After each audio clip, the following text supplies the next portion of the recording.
আমার খবর। সকাল থেকে বিভিন্ন হোটেলগুলিতে তল্লাশি শুরু করেছে বীরভূম জেলা পুলিশ। এই ঘটনায় আতঙ্ক ছড়িয়ে পড়েছে হোটেলগুলিতে। তবে পুলিশ প্রশাসনের পক্ষ থেকে জানানো হয়েছে কোনো আতঙ্ক নয়, চেকিং চলছে। সোমবার ভয়াবহ বিস্ফোরণের ঘটনা ঘটে ভারতের রাজধানী দিল্লিতে। এখনও পর্যন্ত সরকারের ঘোষণা মতো 12 জনের মৃত্যু হয়েছে। এরপরেই ভারতের গুরুত্বপূর্ণ শহরগুলিতে বিশেষ সতর্কতা জারি করেছে কেন্দ্র ও রাজ্য সরকার। সেই মতো তৎপর পুলিশ প্রশাসন। আবারও কোনো নাশকতার ঘটনা না ঘটে সেই জন্য গাড়ি থেকে শুরু করে হোটেল সব জায়গাতেই চিরুনি তল্লাশি শুরু করেছে পুলিশ প্রশাসন। একটু চেক করুন, এটা কারে আছে একটু দেখান।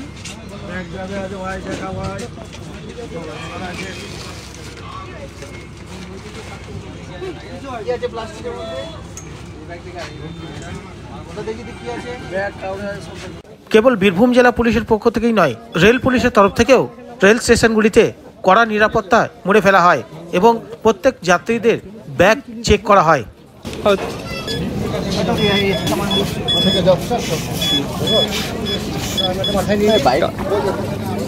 ওয়াইডে ভালো ছবি আসছে, আমার ওয়াইড অ্যাঙ্গেলে করছি ছবিটা দেখো।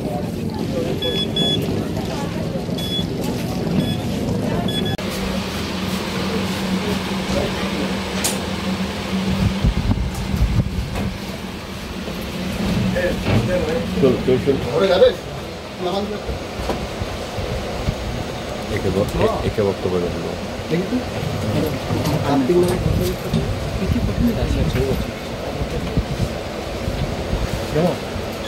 আজকে জেলা পুলিশের পক্ষ থেকে ডিএসপি সাহেব, ডিএসপি ডিএনটি, সিউড়ির আইসি এবং ওসি ট্রাফিক এসেছিলেন যে সিউড়ি শহরের বিভিন্ন হোটেলগুলোকে ওনারা তল্লাশি চালাচ্ছেন এবং চেক করছেন যে যথাযথ রেজিস্টার এবং যথাযথ তার আইডেন্টি প্রুফ নেওয়া হচ্ছে কিনা সেটা ওনারা দেখলেন এবং ওনারা খুব সন্তোষ প্রকাশ করলেন।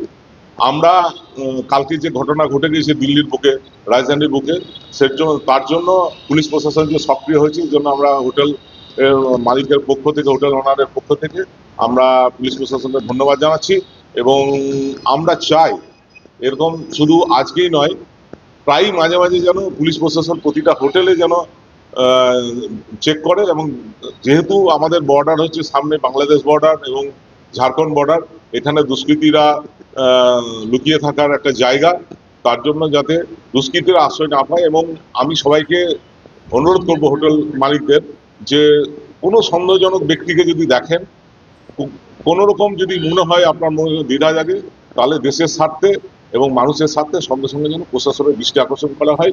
এবং আমরা যে সিস্টেম, জেলা পুলিশ যে সিস্টেম করে দিয়েছে যে রাত্রি 11টার পর যতগুলো গেস্ট আছে তার রেজিস্টার এবং তার আইডেন্টি প্রুফ প্রতিদিন মেল করে আমাদের এখান থেকে পাঠানো হয় এবং ফরেনার গেস্ট এলে আমরা সেটা জেলা পুলিশকে আমরা সেটা জানাই।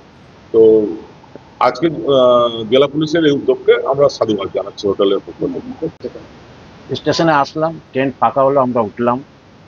ওনারা জিআরপি যাই ওরা চেক করে গেছেন, কোনো অসুবিধা নেই, ট্রেন তো ফাঁকাই এখন, প্যাসেঞ্জার আসবে। সেটা দিল্লি ঘটনার জন্যই বুঝতে পারলাম, যেটা কালকে দিল্লি ঘটনা ঘটেছে তার জন্যই চেকিংটা হচ্ছে মূলত এই জন্য। একদম অ্যাকচুয়াল হওয়া উচিত, এটা সমর্থন করছে, এটা হওয়া উচিত। প্রতিটি ট্রেনে রেগুলারই এগুলো চেক করা উচিত। হ্যাঁ নিশ্চয়ই চেক উচিত, এখন সব জায়গায় উচিত করা, বাস হোক ট্রেন হোক সব জায়গায় এগুলো চেকিং করা উচিত।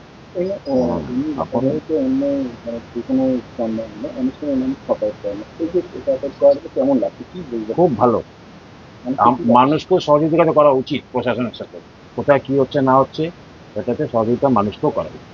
শান্তিনিকেতন গোয়ালপাড়া তালতর রোডে তৈরি হয়েছে অত্যাধুনিক পরিষেবা সম্পন্ন একটি ইংরেজি মাধ্যম স্কুল, কলেজ গুরুকুল শান্তিনিকেতন। স্কুলে রয়েছে smart classroom, activity based learning, NEET ও আইআইটি জেইই প্রস্তুতি, অলিম্পিয়াডের প্রস্তুতি, ইনডোর স্টেডিয়াম এবং ট্রেন্ড ফ্যাকাল্টিজ। নার্সারি থেকে দ্বাদশ শ্রেণী পর্যন্ত ভর্তি চলছে। বিস্তারিত জানতে যোগাযোগ করুন 9609039000 এই নম্বরে।